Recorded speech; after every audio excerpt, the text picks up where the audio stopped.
world. Geltube is going to bring a style like that against Adrian Piedra. Saw a shot of the floor there. That's right, the gameplay is being projected onto the arena floor so the people here can live a real-life game of Clash Royale. How exciting. I know, the arena just looks absolutely beautiful around him. Seeing these guys duke it out across the floor, all the little troops running across the ground is hilarious. Adrian Piedra opens by splitting archers, one in each lane. Geltube responds with Night Witch down the left side. Now, Night Witch, a very powerful card, but not great all on her own. She's going to want something standing in front of her, so we'll see what Geltube supports her with. That's a big boy!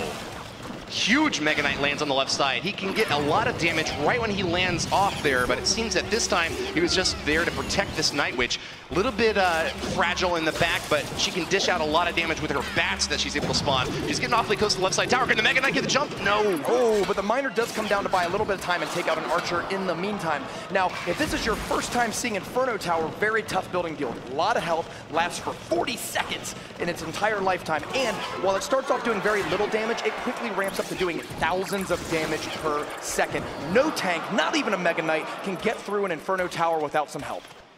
The hashtag Pelon Army from Adrian Piedra holding on strong with defense. No damage whatsoever on either of his towers. He rolls a log in, and I'm willing to predict early on, I think that we might see an Expo coming out of it.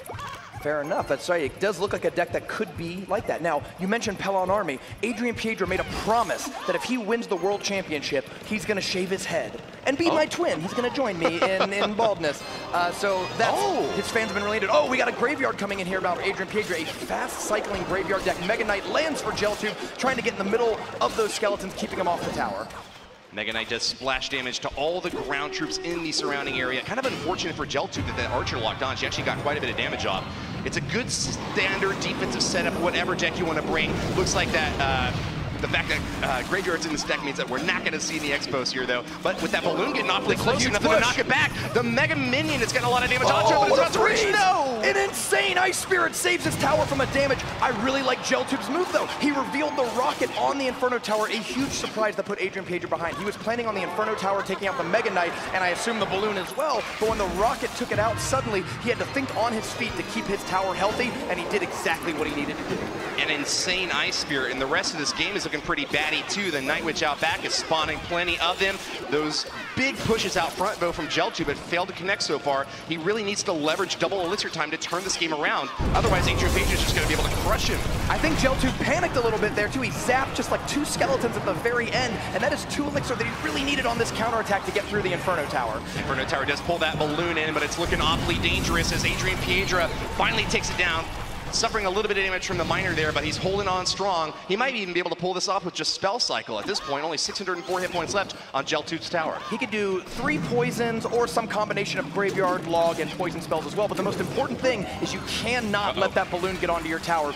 2 balloon drops might be enough to finish this game off for Geltube because he's got that big old rocket to follow it up with. Adrian has really been leaning on this Inferno Tower, and it's working to great effect for him here. He sinks in the graveyard poison. It's going to be the end of the game right here on him. Skeleton Spread spawn. He's waving it off. He takes it. Adrian Piedra waves his hands left and right, stoic as ever, sticking his tongue out, taking the first battle of this match. You got to be very careful and only attack when you know the time is right. You saw Adrian Piedra looking very calm as he hops into the second battle of the second match up against Geltube. Now we'll see if they stick in the same. No, Adrian Piedra switching. Now this is a deck, very fun deck to both watch, cast, and play. It is called Spell Bait. Now here's what we're looking for. We have Goblin Barrel, we have Princess, and we have Goblin Gang. 3 cards, all 3 cost. Very vulnerable to light spells, but super powerful on their own. Adrian Piedra is going to try to bait a small spell out of his opponent's hand and then go all in with cards like Goblin Barrel, Goblin Gang, and Princess to punish on the tower. Meanwhile, Geltube is playing, looks like a Miner Poison combo deck, although we have 3 more cards to be revealed. He's going to try to put the Miner onto the tower, and if you defend that Miner, Poison's going to come down to deal damage to the tower and your defending troops. Very nice play there by Adrian Piedra. Got the Ice Spirit analog to crash onto those archers. A nice Juke Barrel out the back. Tries to catch Geltube by surprise, but he gets an excellent log to roll through those attacking troops. Looks like Poison Log is going to be a very good combination for Geltube here against the log bait deck, but Adrian Piedra is one of the cleverest players. You're not going to catch him by surprise. very often. Let's see if he can take out this Princess, though. Not looking likely. That Princess play was incredible. Look at him. He knows he just pulled off a great play. Princess is such a vulnerable but powerful card. If you can bait out a combo like that, Knight's going to come in. Earlier it was a different troop. But killed all of it and forced Geltube to go, I wasn't ready. Like, I have to go commit more to stop this Princess. And just as you finished off the last Princess, another one comes out to keep shooting. Princess is the only troop in the game, a legendary troop, that deals infinite damage. She never crosses the bridge. She's going to stand there and just shoot and shoot and shoot until you deal with her. And Adrian Piedra is playing it masterfully. Another massive strike from Adrian out the left lane. I'd say that he's on fire, but I think it's the left side tower that is the one on fire. In fact, a huge streak from Adrian as he tears into the left lane down to 719. There's also a very good chance that he's got Rocket in this deck, a popular card for finishing off towers that deals 493 damage. So Adrian Piedra is almost within striking range already.